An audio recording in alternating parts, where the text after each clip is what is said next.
अहम ख़बर अवांखे ॾियूं। पाकिस्तान पीपल्स पार्टी जो वफ़ाक़ी हुकूमत खिलाफ़ अवामी मार्च इस्लामाबाद ॾांहुं रवाना आहे।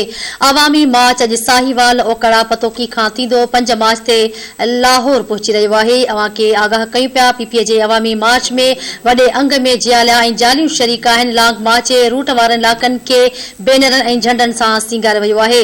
अवांखे ॿुधाईंदा हलूं, वाज़े कंदा हलूं त पीपी चेयरमैन बिलावल भुट्टो ज़रदारी जी क़यादत में मज़ार क़ाइद खां निकितल अवामी लॉन्ग मार्च पंहिंजी मंज़िल इस्लामाबाद ॾांहुं रवाना आहे। पीपल्स पार्टी जे लॉन्ग मार्च जी आजिया लाइ मुख़्तलिफ़ हंधनि ते कैंपूं क़ाइम कयूं वयूं आहिनि। पीपी चेयरमैन बिलावल भुट्टो 6 मार्च आचर ॾींहुं नासिरबाग लाहौर में ख़िताब कंदो।